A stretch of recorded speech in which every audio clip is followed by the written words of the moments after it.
भोली बहू का राज। सुमन अपने इकलौते बेटे नितिन के लिए चांद सी लड़की देख रही थी ताकि सुमन के भी घर में एक सुंदर और सुशील बहू आ सके।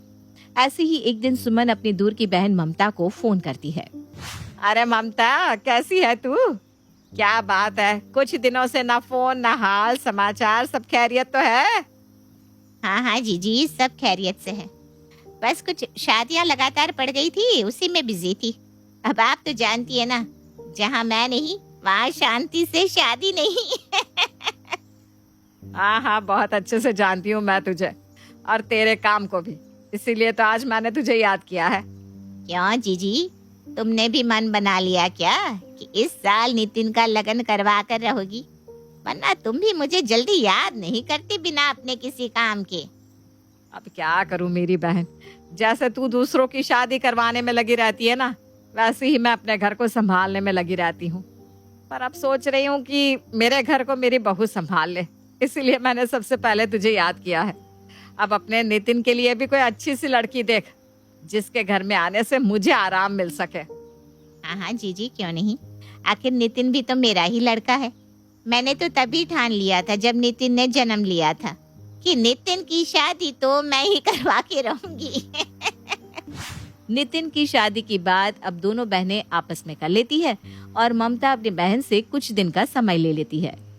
कुछ दिन के अंदर ही ममता अपनी बहन अचानक से सुमन के घर पहुंच जाती है। अरे ममता, तू वो भी अचानक? जीजी, अब खबर ही ऐसी है कि मुझसे रुका नहीं गया, इसलिए मैं नंगे पैर भागती हुई आपके घर आ गई। आखिर इतनी अच्छी लड़की का रिश्ता मैं आपको फोन पर कैसे बताती? क्या लड़की? इसका मतलब तूने हमारे नितिन के लिए लड़की देख भी ली। अरे फिर तो तूने बहुत अच्छा किया जो तू नंगे पैर यहाँ भागी भागी आ गई। अब जल्दी से बैठ और मुझे लड़की के बारे में बता। कौन है लड़की, क्या करती है, उसकी फोटो तो लाई है ना साथ में? हाँ हाँ जीजी, मैं लड़की की फोटो भी लाई हूँ, साथ में और सारी जानकारी भी। 4-5 फोटो है लड़की की, आराम से देखते रहना।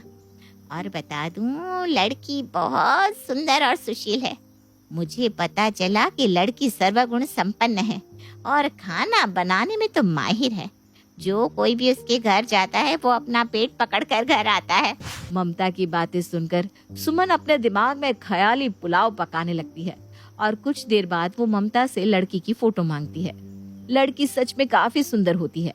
लड़की की फोटो देखकर ही सुमन उसे अपने घर की बहू बनाने की सोच लेती है।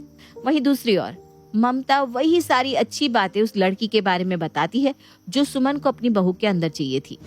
जीजी, लड़की का नाम रोशनी है और उसके चेहरे पर देखो कितना तेज है। जैसा नाम वैसा ही सुंदर सा चेहरा। और तो और लड़की ने मास्टर शेफ सीख रखा है। खाना बनाने में तो इसने बड़े बड़े शेफ को भी पीछे छोड़ दिया है। आप सोचो, आपके घर में जब ऐसी बहू आएगी जो हर तरह के पकवान बनाएगी जिसकी आपने कभी कल्पना भी नहीं की होगी, आपके घर आए मेहमान आपकी कितनी तारीफ करेंगे। ममता, तू तो बिल्कुल वैसी लड़की ढूंढ कर लाई है जैसे कि मैंने सोच रखा था। इतना ख्याल रखती है तू मेरा। अच्छा, अब तू ना लड़की वालों से जल्दी बात कर ले ताकि हम ये रिश्ता पक्का कर सके। आपको क्या लगता है जीजी, इतनी अच्छी लड़की का रिश्ता मैं जाने दूंगी आज से? अरे मैंने सब सेट कर रखा है। मैंने लड़की वालों को भी समझा दिया है कि आप परसों अपने लड़की को लेकर उनके घर जाएंगे उनकी लड़की देखने। अरे अरे ममता, ये तूने क्या किया? तुझे लड़की वालों को ये कहने की क्या जरूरत थी? तू जानती है ना, हमारे घर में लड़का लड़की एक दूसरे को नहीं देखते। और मैं जाऊंगी तो कौन सा मैं भी लड़की को देखूंगी? लड़की तो फोटो में ही मुझे पसंद आ गई है। उसके हाथ का खाना खाकर बस ये रिश्ता पक्का करना है। ठीक है जीजी, जैसे आपकी मर्जी। मैं कल ही जाकर लड़की वालों को कह दूंगी और आपके इन रिवाज के बारे में भी बता दूंगी ताकि उनके दिल को तकलीफ ना हो। बाकी आपकी मर्जी। अगर कल को आपको कुछ बुराई नजर आई तो मुझे दोष मत देना। अरे ममता, मुझे तुझ पर खुद से भी ज्यादा भरोसा है। सुमन रोशनी से अपने बेटे की शादी करने की बात फिक्स कर लेती है और दिन गिनने लगती है। बहुत जल्द अब सुमन अकेली ही लड़की के घर जाती है जहां उसके सामने 56 प्रकार का खाना रख दिया जाता है। इतना सारा खाना देखकर सुमन को ममता की कई सारी बातें सच लगने लगती है। अरे बहन जी, इतना सारा खाना मैं भला इतना सब कुछ कैसे खा पाऊंगी?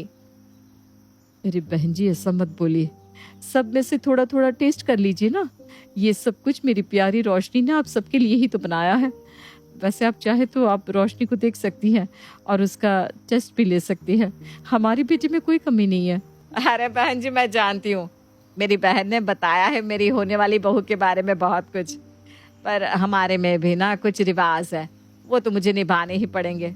मैं खुद भी नहीं आती, पर नितिन के पापा भी इस दुनिया में रहे नहीं, अब सब कुछ मुझे ही देखना पड़ता है। बहन जी अब बुरा मत मानना, पर हम आपके लड़के को ना एक बार देखना चाहते थे, पर हमारी बेटी ने जब से मना किया है तब से हमने भी अपने दिल को ये सोचकर समझा दिया कि हमारी बेटी आपके घर में जाकर खुशी रहेगी। हमारी बेटी रोशनी बहुत समझदार है, वो ना दूसरों का बहुत ख्याल रखती है। अपनी होने वाली बहू की इतनी तारीफें सुनकर सुमन के पैर जमीन पर नहीं टिकते और वो बिना कोई देरी करे रिश्ता पक्का करके चली जाती है। अब ऐसे ही एक दिन रोशनी के घर में छोटी सी पूजा होती है और जब सुमन उस पूजा में शामिल होने आई तो एक बार फिर उसके सामने बहुत तरह की डिश रख दी जाती है।